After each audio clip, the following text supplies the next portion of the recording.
Hola, ¿qué tal? Mi nombre es Jorge Barrera, soy antropólogo social y en esta ocasión vamos a continuar con nuestra parte de Historia Universal en el área de Ciencias Sociales para el examen 286 de Ceneval.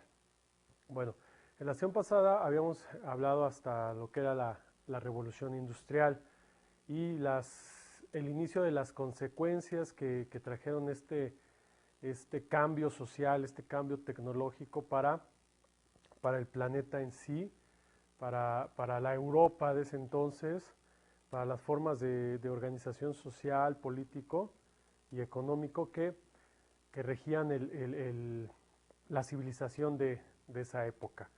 Bueno, en esta ocasión, continuando con la misma tónica, vamos a ir viendo poco a poco las consecuencias y los resultados que tuvo la revolución industrial. Van a ser retos muy interesantes, muy complejos algunos de ellos, ¿no? Y que van a marcar la pauta para lo que vivimos en la actualidad.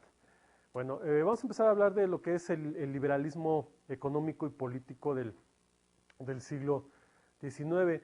Esta nueva ideología, esta nueva idea liberal, van a estar representantes por Bentham y Stuart Mill.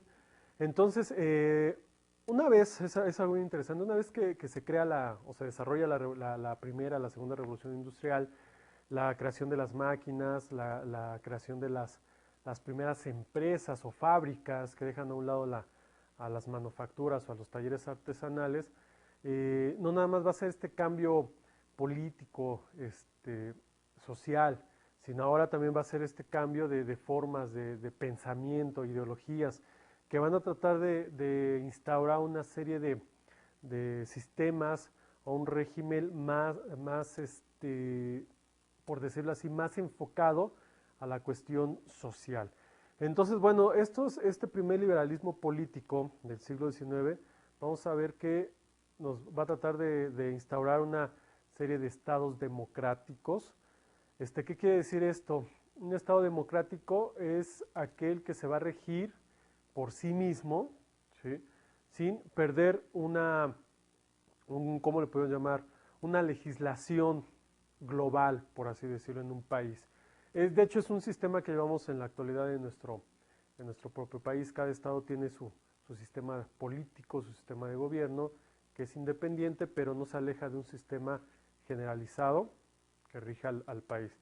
La desaparición de los estados absolutos, es decir, que desaparecer esta idea que nos decía ¿por qué no decirlo? En el periodo feudal, en las monarquías, que el Estado va a ser el que va a regir todo el poder, es decir, una centralización del Estado, una centralización del poder en una sola entidad. Es lo que se buscaba quitar en este liberalismo económico. Otra es de que los ciudadanos deben de gozar de los derechos o garantías individuales como la igualdad, la libertad y la propiedad. Estamos hablando que aquí ya va a tratar de desarrollar o buscar una autonomía independiente. Con el nuevo surgimiento de este sistema económico llamado capitalismo, que es el resultado de este mercantilismo, el resultado de la revolución industrial, vamos a ver que ahora lo que se va a buscar principalmente es esta libre competencia, este crecimiento de esta propiedad privada, y por qué no pensar en un enriquecimiento mediante el comercio, etcétera. Entonces, por lo tanto, estos postulados van a tratar de enfocar o de buscar y garantizar para los individuos este crecimiento o esta nueva forma de organización social. ¿Ok? Y dentro del liberalismo económico, que aquí va a ser muy importante, ¿por qué? Porque es lo que nos va a sembrar para lo que conocemos en la actualidad, para las formas económicas, políticas y sociales que vemos hoy en día. Y va a ser el liberalismo económico. El máximo representante de este liberalismo económico, pues va a ser Adam Smith, ¿sí? Adam Smith va a tomar una antesala de la cuestión de la fisiocracia, que se fundamentaba principalmente en que la agricultura es igual a riqueza. Para Adam Smith, esta parte de agricultura es igual a riqueza va a cambiar, ahora va a ser economía o comercio igual a riqueza. Entonces, Adam Smith va a presentar un nuevo modelo, por así decirlo, un nuevo modelo económico, un nuevo modelo económico social, por qué no decirlo político, que va a ser trascendental para la historia del ser humano. Entonces, en este liberalismo económico que propone Adam Smith, lo que buscaba no era generar un perjuicio, por ejemplo, para las sociedades ni para los individuos, sino lo que trataba era de equilibrar, de generar un enriquecimiento para los estados, para los países, ya que en esa época, debido a la cuestión del mercantilismo, bueno, pues era una competencia muy desigual, porque dependiendo las relaciones que había entre los países, bueno, podían entrar en relaciones económicas o comerciales con otros, o incluso se les negaban las relaciones económicas. Incluso, bueno, viene la cuestión de la creación de los impuestos de arancel, que hasta la fecha siguen, que estos impuestos de aranceles cuando, bueno, se va a importar o se va a exportar un producto y se tiene que pagar al país correspondiente a razón de derechos de propiedad, por así decirlo. Entonces Adam Smith se dio cuenta de estas dificultades que no permitían el crecimiento económico, el enriquecimiento de los países. Entonces por eso desarrolla la corriente que se llama el liberalismo económico. ¿Qué propone? ¿Cuáles son los postulados del liberalismo económico? De entrada, uno muy importante, el Estado no debe intervenir en las relaciones económicas o en las relaciones comerciales de los particulares. ¿Qué nos quiere decir esto? De que el Estado solamente se va a convertir en lo que es decir, un administrador. ¿Sí? Hay que quitarnos la idea de que el Estado va a ser el benefactor o el dador de, no, sino el Estado es un administrador. ¿Qué es el Estado? Bueno, todo el sistema de gobierno que rige a una entidad, a una civilización o, por qué no decir, a una población o a una sociedad. Entonces, por lo tanto, el Estado no debe de intervenir en las relaciones económicas, es decir, en las relaciones comerciales de los particulares. ¿Por qué? Porque es el Estado el que en esta época pues imponía en algunos casos o instauraba esa serie de impuestos que no permitían ni al naciente empresario y ni tampoco a los comerciantes, bueno, tener este crecimiento. Entonces, la libertad va a ser el motor de la vida económica. Esto se refiere a la libertad como podríamos entender en la actualidad como lo que es el libre mercado, es decir, todos los que se dedican a estas cuestiones económicas o de comercio, bueno, son libres de instaurar una relación de transacción o comercial con quien mejor les convenga o con quien mejor se lo solicite. Esto lo vemos ver en esta frase que dice dejar hacer, dejar pasar. Es decir, vamos a quitar las fronteras económicas, vamos a quitar estas ideas de que con X o Y país puedes entablar o no entablar una relación económica. Bueno, ahora las vamos a quitar porque vamos a enfocarnos al libre mercado, porque hay que recordar que la economía es igual a riqueza. Y el único límite para el comercio es la ley de la oferta y la demanda. Es decir, que si en algún lugar se me requiere cierto producto, bueno, voy a entablar esa relación. En el instante que ese producto deje de ofertarse, bueno, puedo buscar nuevos mercados. Esto va a ser muy importante para esta época, ya que cuando Adam Smith propone estas ideas, pues muchos países van a tomar como estandarte de crecimiento económico los postulados del liberalismo económico de Adam Smith, que van a tener una repercusión social muy, muy importante que vamos a ver más adelante. Ahora, también otra característica de este proceso histórico van a ser los pensamientos políticos sociales del siglo XIX, ya en pleno auge de esta nueva economía, de este liberalismo económico, de estas políticas. Vamos a encontrar que todavía en algunos países, principalmente como Inglaterra, como Austria, con la misma Francia, como incluso Rusia, van a entablarse, además de este conflicto económico generado por las nuevas vertientes, también se van a entablar en un conflicto político ideológico generado por las nuevas vertientes creadas por la nueva economía, por las nuevas formas de organización social.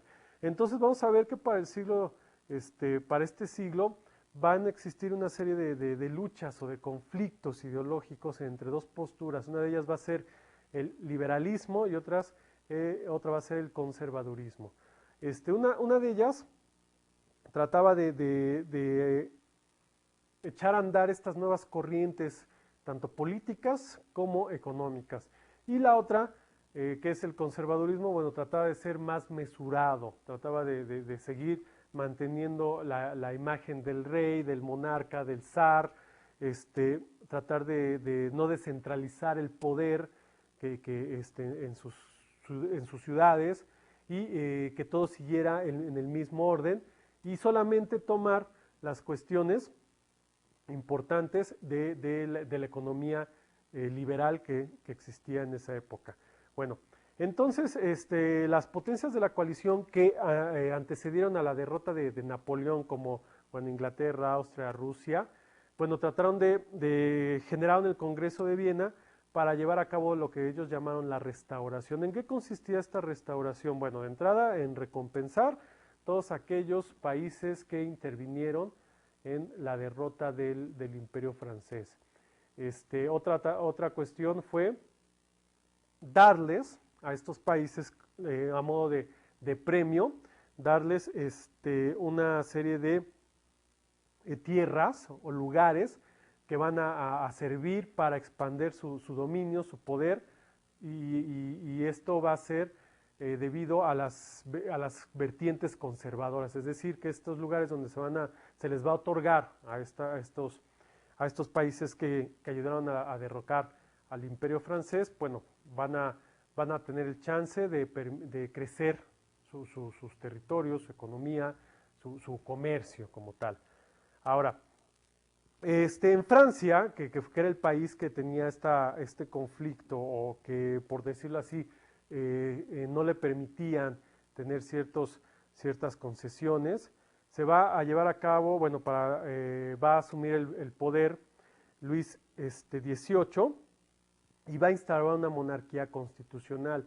¿Qué es una monarquía constitucional? Una monarquía constitucional sigue siendo la imagen del rey, pero ahora va a estar regido bajo lo que conocemos como una constitución, es decir, una serie de leyes, de tratados, de normas que van a tratar de buscar el beneficio para el pueblo, entre comillas.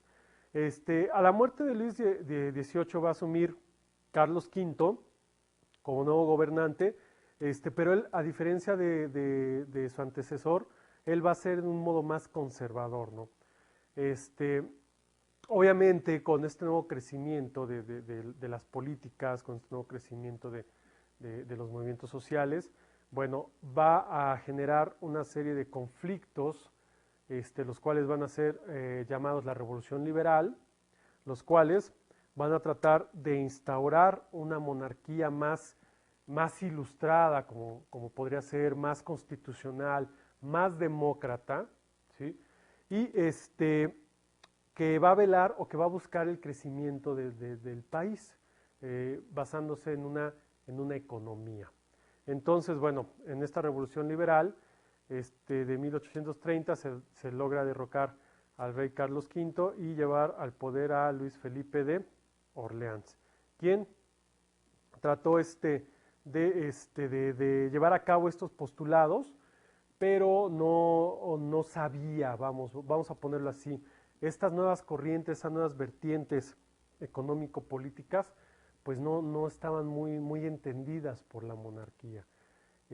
La monarquía seguía anclada en las ideas del linaje, las ideas del Estado absoluto, las ideas de asumir todo el control del poder de las ciudades, y por lo tanto pues no comprendían muy bien, no llegaban a tener una idea clara de lo de lo que trataba de instaurar o lo que trataba de decir la nueva ideología liberal.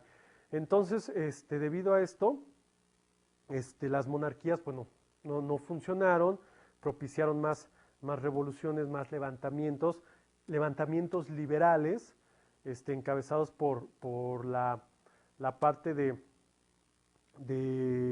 la burguesía, de la naciente burguesía. Más adelante vamos a ver en qué consistía o por qué el papel tan importante de la burguesía.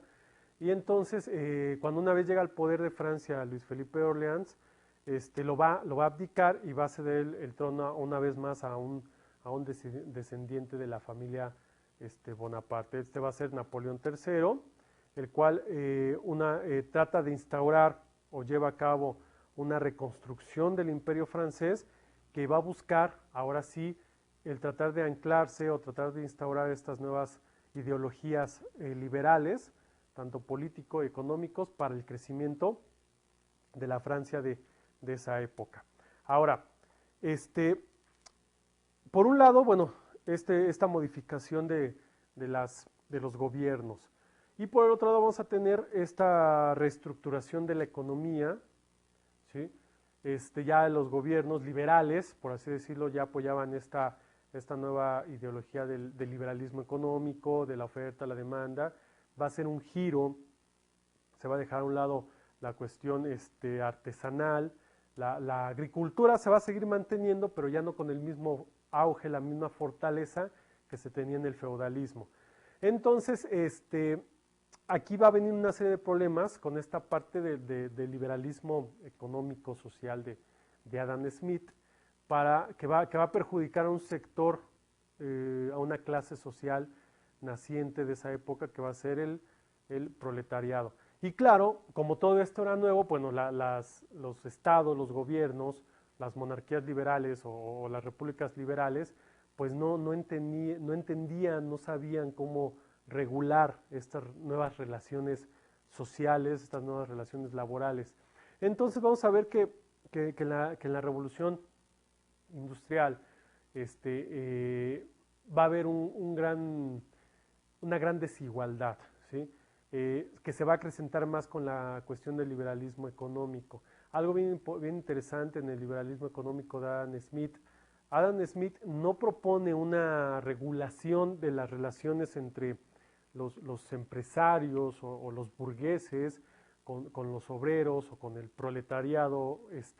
No deja claro esta relación económica. Lo que propone Adam Smith para sanear esta relación económica es que las relaciones que se van a llevar a cabo van a ser de buena fe, de buena voluntad, porque al final de cuentas el ser humano es bueno y por lo tanto no va a abusar de otro ser humano. Obviamente una idea un poco ingenua de Adam Smith, no fue totalmente una cuestión de alevosía o una cuestión de predisposición, sino totalmente una idea como filósofo, como pensador, una idea hasta cierto punto ingenua. Entonces, esta desigualdad se va a dar porque ahora, ya con una reestructuración del gobierno, de la política, una reestructuración de la economía, pues los empresarios o los nacientes empresarios, que también podemos llamar como esta clase burguesa, por la necesidad o por la cuestión de querer más ganancias, bueno, empiezan a crear una relación de desigualdad social entre ellos como dueños de las nacientes fábricas, de las nacientes industrias, con la nueva clase proletariada o la clase obrera. Entonces esto se quedó claro cuando, bueno, los obreros tenían que soportar grandes jornadas de trabajo, ¿sí? Ya sean niños, hombres, mujeres, bueno, trabajaban de igual forma. No había una seguridad social, es decir, si uno de los empleados enfermaba o un accidente en la fábrica, pues inmediatamente era despedido, ¿no? Para no generar ningún compromiso laboral. Además, no tenían una seguridad social en cuestión, por ejemplo, en las casas eran lugares muy pobres, que estaban o colocaban o construían alrededor de las fábricas, Se les instaura también la cuestión, por ejemplo, del capataz. El capataz va a ser el que va a tener el derecho o la autoridad para poder incluso maltratar a los obreros si no cumplían con su función o con su labor. Todo esto va a generar una serie de descontentos entre esta clase obrera que va a ser como que la mecha para que empiece a generarse lo que conocemos como el pensamiento socialista, ¿no? O la movilidad socialista, que es lo que vamos a hablar en estos instantes. Entonces, en este movimiento o en este inicio de este movimiento socialista, vamos a ver que van a existir diferentes ideologías fundamentadas en este pensamiento socialista. El pensamiento socialista va a buscar principalmente generar una situación horizontal, una situación de igualdad entre la clase empresarial, la clase burguesa con la clase obrera. Entonces, por ejemplo, tenemos la ideología del ludismo, que el ludismo proponía destruir las máquinas, ya que las máquinas propiciaron toda esta desigualdad social, incluso toda la desaparición de estos talleres artesanales o manufacturas. Bueno, pues ahora el ludismo proponía destruir todas estas máquinas para que se regresara al antiguo régimen económico, por así decirlo. Obviamente, pues no proliferó esta idea. El trade unions, que eran las asociaciones obreras que buscaban mejorar los salarios y reducir las jornadas laborales. Esta corriente del trade union fue la antesala, por así decirlo, de una manera muy primigenia, de lo que vendrían a ser a la postre los sindicatos, por así decirlo. Entonces, obviamente, bueno, trataban de hacer una negociación más administrativa, más política, para mejorar las condiciones de los obreros de la época. También tenemos el cartismo. El cartismo planteaba que el Parlamento inglés, donde llevaban una carta del pueblo, donde se proponía un sufragio universal, es decir, que se buscaba una democracia más profunda, más generalizada. No nada más aquellas personas que podían acceder al conocimiento, a una preparación académica o a una cuestión económico-política, eran los que podían decidir cómo se iba a manejar el gobierno, cómo se iban a manejar las relaciones económicas, sino que debían de ser toda la población, seas rico, seas pobre, seas preparado intelectualmente o no tengas esa oportunidad, bueno, debes de generar o tener los mismos derechos en esta cuestión política. Entonces estos tres van a ser los primeros intentos de elaborar o construir este pensamiento socialista. Otro de ellos que sí proliferó y se llevó incluso a la práctica en las llamadas comunas de París, casi un siglo anterior, y se trataba de instaurar, o se trató de instaurar, pero bueno, podemos ver que no dio resultados, va a ser la corriente ideológica que se llama el anarquismo, ¿no? El anarquismo, bueno, proviene de la idea de que el Estado va a ser sí un órgano represor, un órgano que te limita, por lo tanto debe de desaparecer, ¿sí? Y la idea principal del anarquismo es que no debe de haber leyes, no debe de haber ninguna ley, ninguna norma para regir a la sociedad, regir a las relaciones entre los individuos. ¿Y qué es entonces lo que lo va a regir o cómo van a ser las relaciones sociales, políticas o económicas? Bueno, lo que va a regir a estos individuos en esta sociedad anarquista va a ser su propia esencia, su propia ética, su propia, ¿por qué no decirlo?, su propia moral, ¿sí? ¿Por qué? Porque a final de cuentas, como el ser humano poseemos estas características o estas cualidades, bueno, no vamos a buscar el perjuicio de otro ser humano, sino vamos a buscar el beneficio tanto del otro ser humano como el mío. Entonces esto es lo que va a regir a este pensamiento anarquista. Obviamente no funciona de tal manera, ¿no? Porque, bueno, la historia nos deja ver que el ser humano necesita de leyes, necesita de normas para poder llevar una relación viable en torno a sus formas de organización.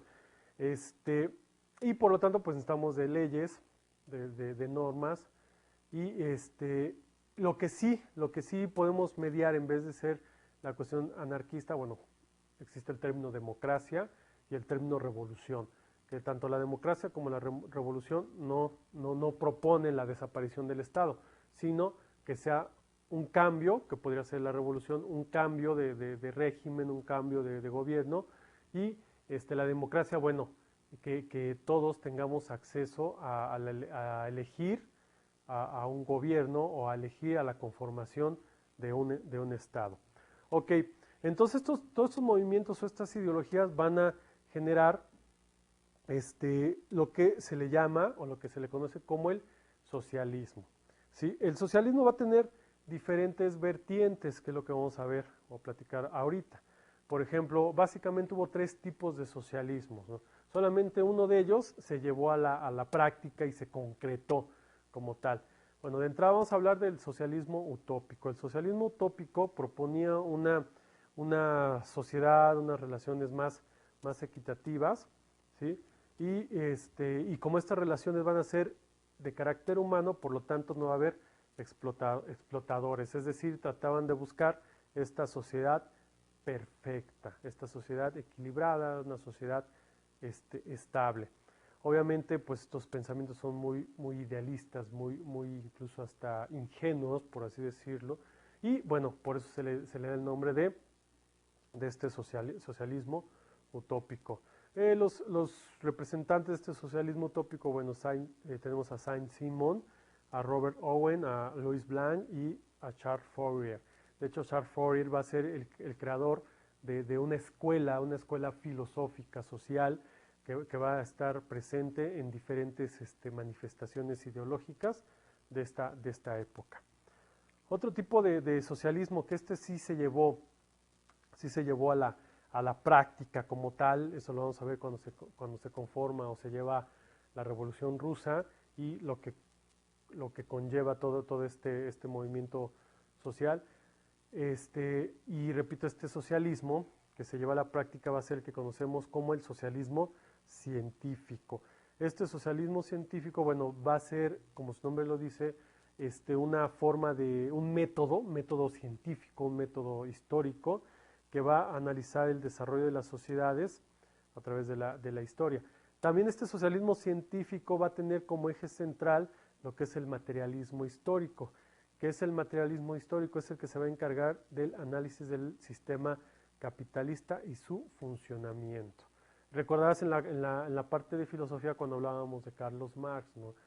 Carlos Marx ahora junto con Federico Engels van a desarrollar todo un análisis social, político, filosófico, económico del sistema capitalista que regía en esa época y van a dar un punto crucial para la ideología, para los sistemas de gobiernos del nuevo mundo, por así decirlo, y que va a estar regido por una serie de atributos, una serie de normas que van a construir un sistema político, un sistema social que va a estar encauzado al beneficio de todos los individuos, con las ideas de no existe la propiedad privada, la revolución está en el proletariado, vamos a generar una conciencia de clase, el sistema capitalista va a tratar de someter a las clases bajas, ¿sí?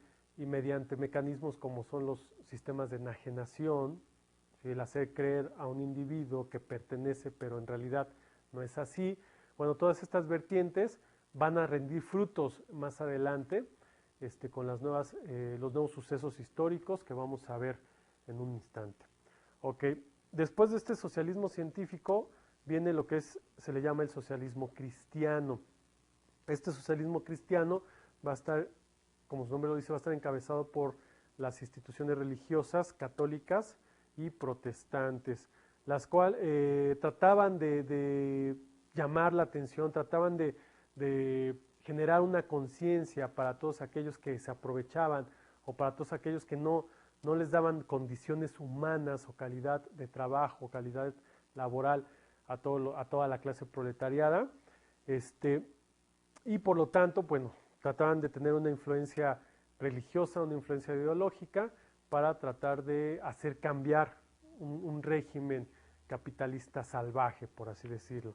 Bueno, y este socialismo cristiano fue defendido por el Papa León XIII, pero bueno, no tuvo muchos frutos, ¿no? Porque al final de cuentas, incluso en este socialismo científico que nos hablaba Marx, nos decía o dice que el capitalista pues no va a tener ninguna consideración, no va a tener ninguna formulación ética y mucho menos va a tener esta cuestión religiosa. Por el contrario, va a utilizar la religión para enajenar a las clases bajas. Entonces, por estas ideas, bueno, el socialismo cristiano no va a rendir frutos.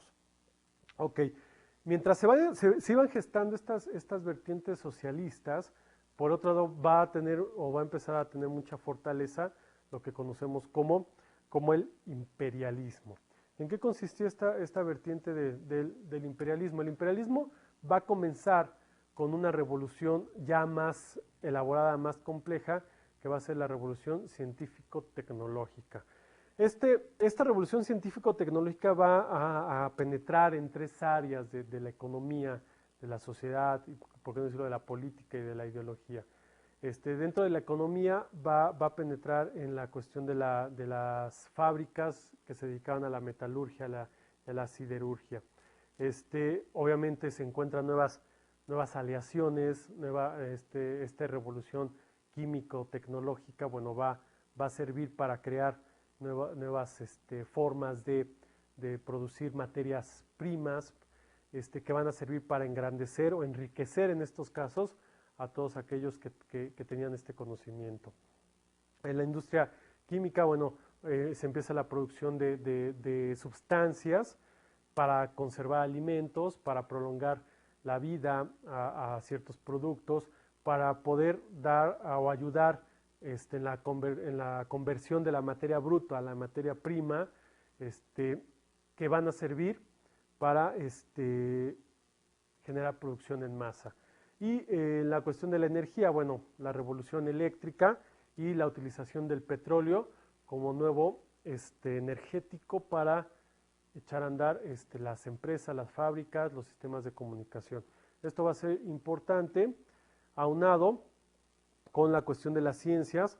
Bueno, vamos a ver que se va a descubrir la cuestión de la utilización de los rayos X, las leyes de Mendel, todo esto, la creación de vacunas, va a surgir la teoría evolucionista de Darwin, todo esto en su conjunto, puedes ver la evolución, la trascendencia histórica que se va a generar a partir de la segunda mitad del siglo XIX, todo el siglo XX, y que va a repercutir en nuestra existencia o en nuestro mundo contemporáneo.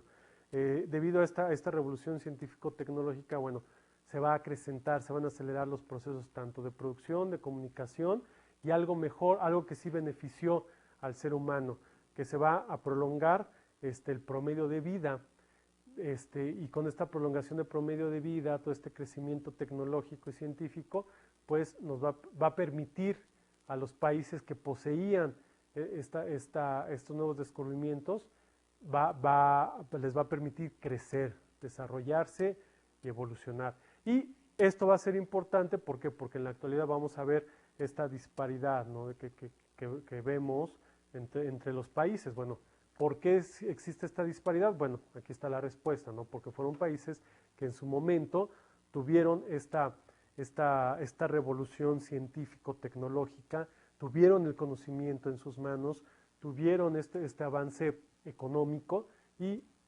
va a costa de ¿qué? A costa del retraso, de la marginación de aquellos países que fueron colonizados, que fueron conquistados por las grandes potencias. Ok, ahora, este imperialismo económico expansión del capitalismo va a tener o va a surgir debido a las nuevas necesidades que tenían los países industrializados de esta época. Entonces, principalmente Inglaterra, principalmente Francia, principalmente el Sacro Imperio Alemán, etcétera, la misma Rusia, bueno, van a necesitar ahora, además de esa producción en masa, van a necesitar materias primas, van a necesitar mano de obra. Entonces, por lo tanto, se va a buscar ahora esta nueva vertiente de imperialismo. Ya no va a ser tanto la guerra, ya no va a ser tanto el sometimiento, ahora va a ser un sometimiento agresivo, violento, sino ahora va a ser, por el contrario, un imperialismo económico.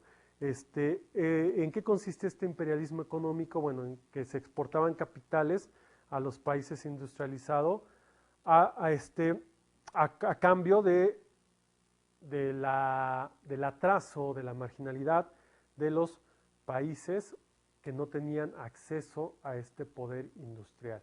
Entonces vamos a ver estas nuevas vertientes de conquista, de colonización, que ahora van a estar regidas por un régimen económico, político y social.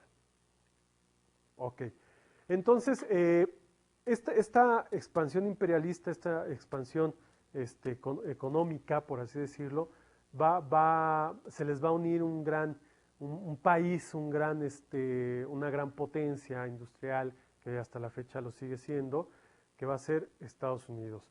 Estados Unidos, bajo la doctrina Monroe, la cual decía que América para los americanos, ¿sí? Y aunado con la idea del destino manifiesto y el derecho divino, ¿en qué consisten estas ideas de la América para los americanos y el destino manifiesto? En Norteamérica, debido a estos procesos históricos que surgen a través podemos hablar que la historia de Estados Unidos comienza con la colonización, ¿sí? Pero esta colonización no fue propia, sino fue traída por la corona inglesa. Después viene esta fase de liberarse del yugo de la corona inglesa y empezar una autonomía, pero vamos a ver que esta autonomía pues no va a tener una organización muy precisa y mucho menos un fundamento histórico-cultural. Entonces, debido a estas carencias, bueno, pues, Estados Unidos comienza a crear una serie de fundamentos ideológicos que van a trascender tanto en la política como en la economía del país norteamericano. Y esto nos deja ver, por ejemplo, en el Destino Manifiesto, en el Derecho Divino, que son escritos que generan los propios norteamericanos, donde citan o donde rezan que son el pueblo elegido de Dios, y por lo tanto ellos tienen el derecho divino de regular, de controlar y, por qué no decirlo, de proteger a otros lugares o a otros países del malvado, del aquel enemigo, de ese enemigo real o ficticio, no lo sé, que trate de soslayar, que trate de imponer o que incluso trate de destruir al propio país. Entonces, bueno, eso nos explica esta ideología nacionalista que podemos encontrar en países como Estados Unidos, ¿no? que en este afán de controlar o de mediar, o de incluso hasta de evaluar a otros países, bueno, se les es permitido, o incluso ellos toman la decisión incluso, ¿por qué no decirlo?, de desaparecer o de cambiar un régimen o un sistema de gobierno o una religión, como lo quieran ver, a favor de. Aquí el cuestionamiento, bueno, sería a favor de quién, ¿no? De los propios interesados o de la humanidad.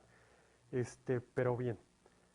Ahora, entonces, este expansionismo imperialista económico, bueno, trataba de buscar nuevos mercados para los productos y fuentes de materias primas.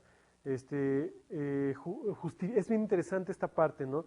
En el plano ideológico, este imperialismo económico, pues se justificaba que podían llegar a otro país y ¿por qué no decirlo?, someterlo, invadirlo, ya sea de manera económica, o ideológica, con el precepto de decir, bueno, lo que pasa es que este país que yo te estoy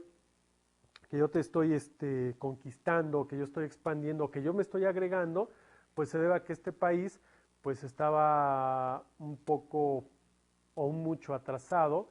Entonces yo como país evolucionado científico y tecnológicamente, pues tengo el derecho divino, el derecho humano de generar una evolución para esa sociedad que está atrasada. Esto es interesante porque, bueno, podemos deducir que era nada más el so pretexto, ¿no? Y en la cuestión, bueno, te decía en la cuestión nacionalista, bueno, aumentar el poderío, el poderío de territorial, ideológico, económico, para generarle a los individuos una visión de pertenencia, un sentido de pertenencia. Es decir, mi país está obteniendo más poder, por lo tanto, yo también voy a obtener un poder y luego entonces yo debo de apoyar cualquier ideología o cualquier vertiente que tome mi país para que crezca este prestigio, que crezca este poder a nivel mundial, a nivel internacional. Estas vertientes surgen en esta época y todavía siguen vigentes hasta nuestros días. Ahora, esto va a anteceder a lo que va a lo que va a ser un movimiento, un hecho histórico, universal que va a cambiar, va a trascender para el ser humano. Y esta va a ser la Primera Guerra Mundial. El mundo de ese entonces pues ya estaba acomodado, entre comillas, bajo estas vertientes que te acabo de explicar.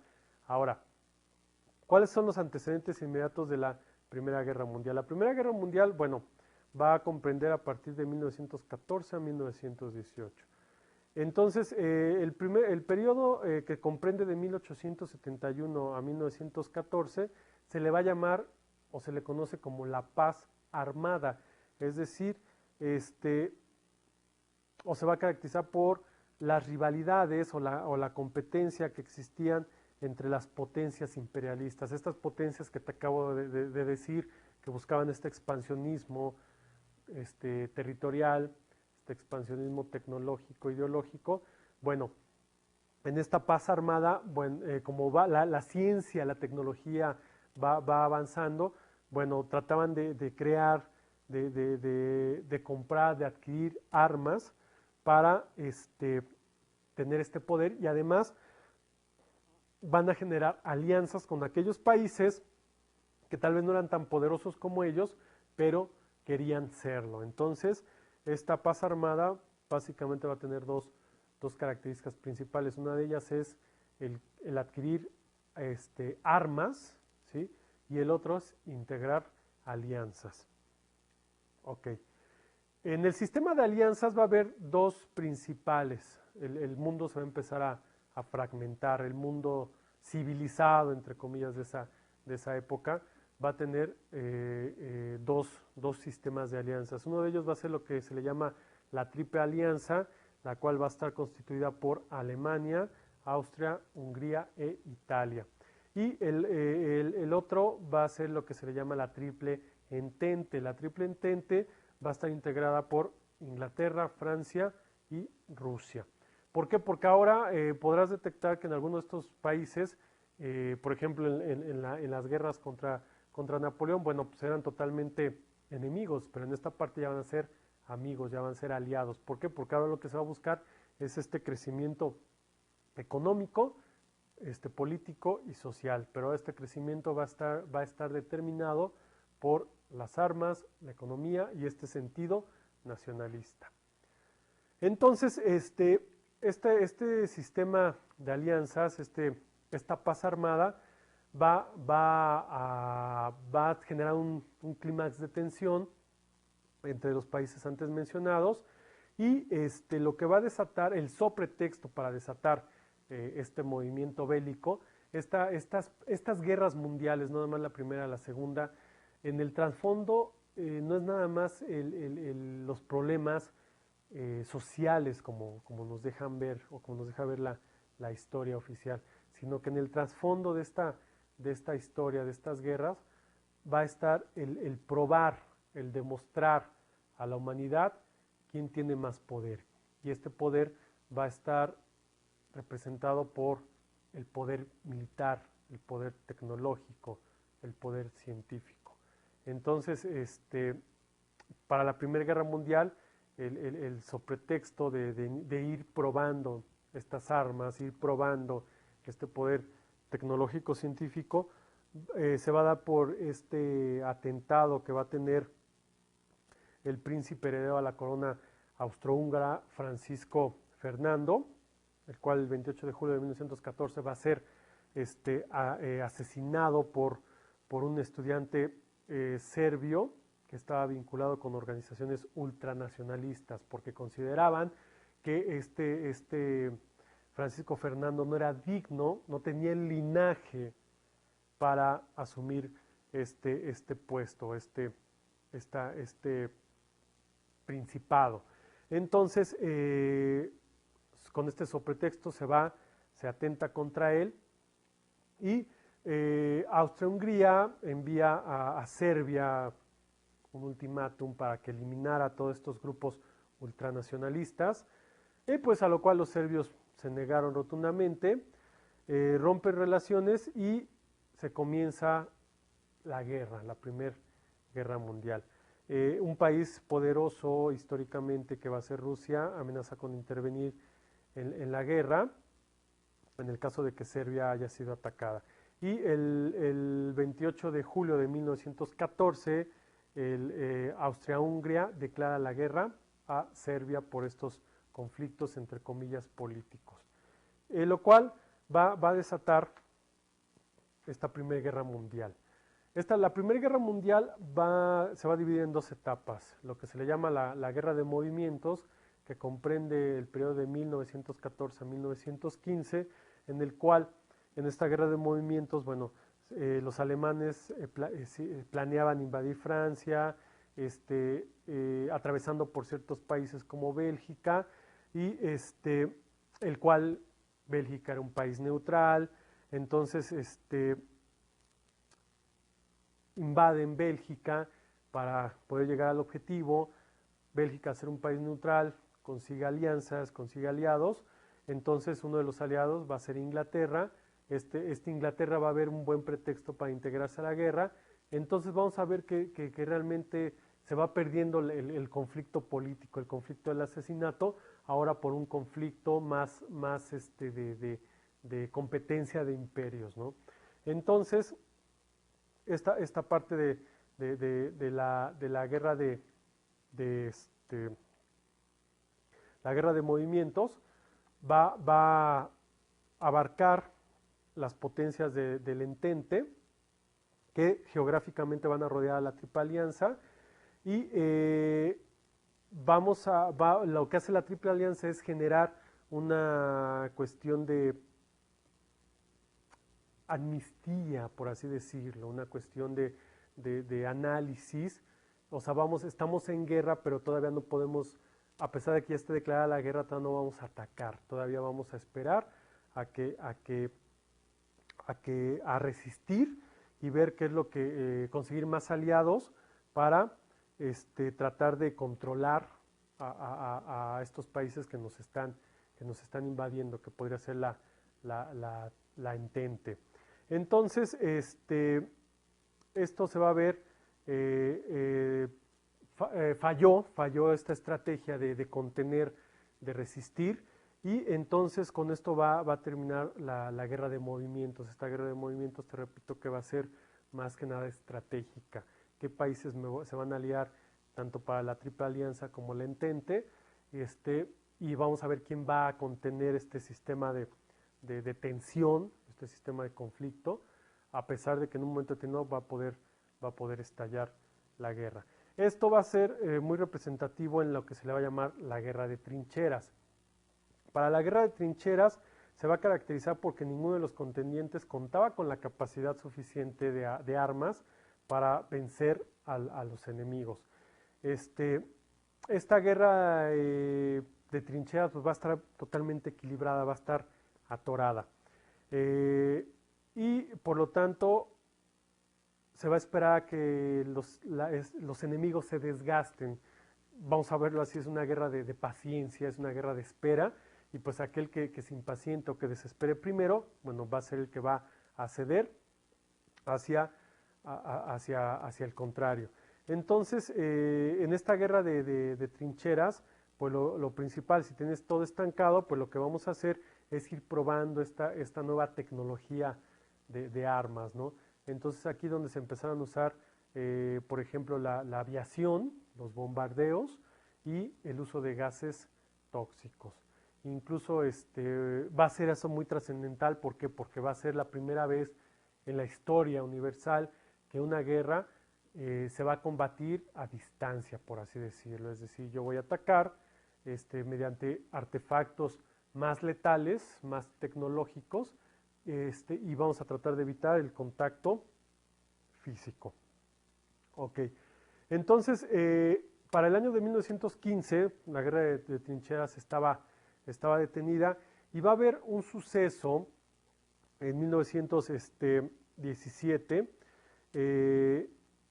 que va a cambiar un poco. Va a haber dos sucesos principales, ¿no? Que va a cambiar esta guerra, esta Primera Guerra Mundial. Uno de estos primeros sucesos va a ser el hundimiento de un buque, de un transatlántico llamado el Lusitania. Este transatlántico era norteamericano, va a ser hundido por un submarino alemán, y esto va a propiciar que Estados Unidos le declare la guerra a Alemania en el año de 1917. Y curiosamente, para este mismo año va a venir este suceso que va a cambiar la Primera Guerra Mundial. Rusia declina, Rusia tiene que salir de dicha guerra por problemas políticos, sociales que empezaban a gestarse en su país, que vamos a ver más adelante. Entonces estos dos sucesos van a cambiar la línea de la Primera Guerra Mundial, van a destapar esta parte que tenían atorada en la guerra de trincheras. Te repito, una de ellas la entrada de Estados Unidos a la guerra, y otra de ellas la salida de Rusia. Esto va a generar un desequilibrio que en la siguiente sesión vamos a abordar, el ver las consecuencias de la intromisión de Estados Unidos y la salida de Rusia en esta primera guerra, y las consecuencias que esto tuvieron. Y por lo tanto también vamos a hablar de las consecuencias al término de la Primera Guerra, la antesala a la Segunda Guerra, y lo que nos lleva a esta nueva fase de la historia universal. Pues por mi parte es todo. Recuerda que te voy a dejar una actividad de aprendizaje para que refuerces los datos adquiridos en esta sesión, y nos vemos en la siguiente. Gracias por tu atención.